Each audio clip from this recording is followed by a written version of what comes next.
Hi, this is Tim of the 1916 Company. Welcome and thanks for logging on. If you love this watch, reach out to us, Team Mosso at the 1916company.com for purchase pricing and availability questions regarding this watch. Collectors, serious collectors, step up to the plate.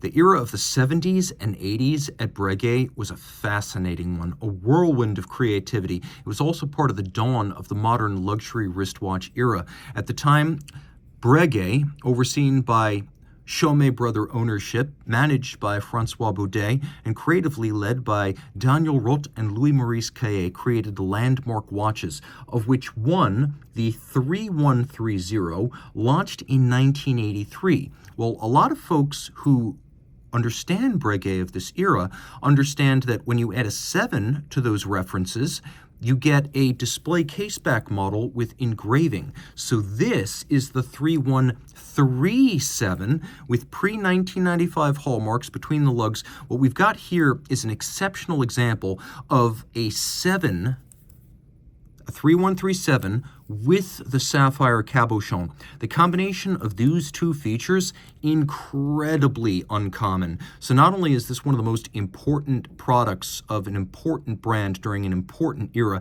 that is only just beginning to be understood now, but this is also one of the scarcest version of that landmark reference. So taking a quick look, what we've got right here is the Breguet 3137BA. It has a dial based on the historic Breguet pocket watch number 5, and it's nicely sized at 36 millimeters in yellow gold, 8 millimeters thick, and 43.4 from lug tip to lug tip with an 18 millimeter spacing between the lugs. In a lot of ways, these watches are little giants. Their impact when on the wrist is greater than their physical size. Because they are so short lug-to-lug, these are now unisex watches, and women, even fairly petite women, can wear them well. Men who understand that in many cases the smaller the watch, the finer the watch, are going to dig this immediately. So whether you're a man or a woman, this watch really says something about connoisseurship and your respect for history. And on my wrist, it's a perfect fit. So heck, 13 centimeters circumference wrist, you could still wear this watch, and it will fit easily underneath a cuff. Now taking a look at the bracelet, in this case, a strap with calfskin on the bottom, no crimping, no gouging, alligator leather, blue, sort of like an aged ultramarine with a semi-gloss top. You can see no crimping, no gouging, brand new Breguet OEM factory strap. And we have a buckle that features very curious lateral hallmarking, again, pre-1995 hallmarks. This is the way things used to be done. Hallmarking was done on visible facets of cases and clasps. About the case, it's beautiful. The lugs are welded to the case, a handcrafted case for which lugs are inserted, welded, and then filed to create that super sharp break between case and lug, a laborious, slow-going, traditional way of making cases by hand.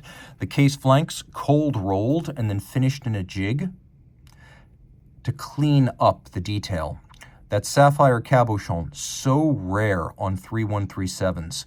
And then, of course, we've got strap fixed to the case with screws and bars, a much more secure and, yes, more involved and more expensive arrangement than spring bars, and they go all the way as the pin buckle is also fixed to the strap using screws and bars, so this one is going nowhere. I've seen spring bars pop out and disasters ensue. Not going to happen here. We have pusher adjusters around the case that permit adjustment of the indications on the dial. And you can see that the pusher being on a different plane than the center of the crown, that this is a modular complication atop a automatic base. Now the dial, not only is this case cold rolled, hand finished, hand welded, but the dial is genuine straight line machine and rose lathe guilloche. We have a combination of sunray guilloche, soleil. We have a pyramide hobnail at center, dental outboard. We've got vague or wave. And then we have fired blue steel Breguet style hands.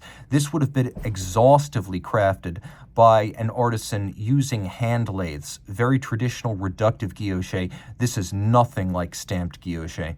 So the dial is made of solid gold. It's cut and then it's silvered and printed to give you what you see here. So we have a pointer style date, a Moonphase, and a Power Reserve indicator. The watch is automatic winding, but if you wish to see the Power Reserve indicator move, you can wind it manually.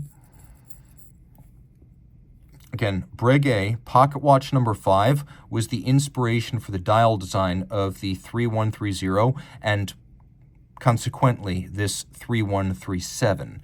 When Daniel Roth created this, he wanted to pay homage to the master, but the 3137 went even beyond Breguet, with a case back extravagantly freehand engraved in a florizin, or floral motif, and that goes all the way to a full flower in bloom over the barrel. So the florizin, sometimes known as banknote scrolling, is a burin executed freehand engraving. So there's no lathe, there's no drill bit, there's no laser. There's no cutting tool other than the one you hold in your hand.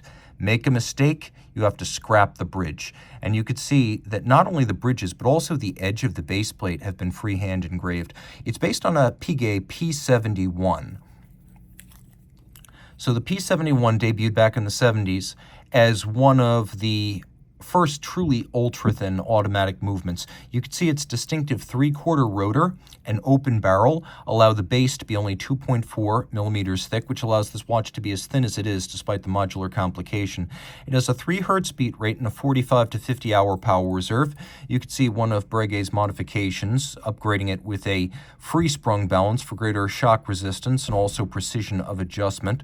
All of this, as you can see, pivoting on 37 joules and cranking away at 21,600 vibrations per hour in a case which in its day would have been 30 meters water resistant, but I don't recommend you test the theory today as this is a genuine vintage watch.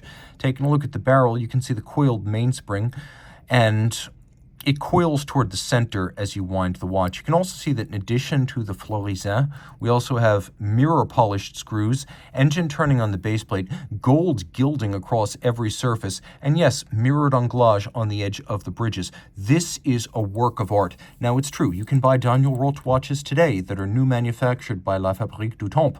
My company even sells them new. But if you want something created by the master himself, in a formative period of his career before he launched his eponymous brand, but after he had already achieved mastery of the skills necessary to make a watch in its entirety.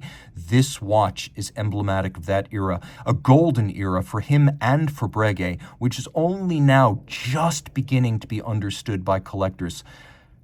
Say you got ahead of the trend. Someday, we'll all wish we bought 2 of these, one for the wrist and one for the safe. Reach out to Team Mosso at the 1916company.com for purchase and pricing details.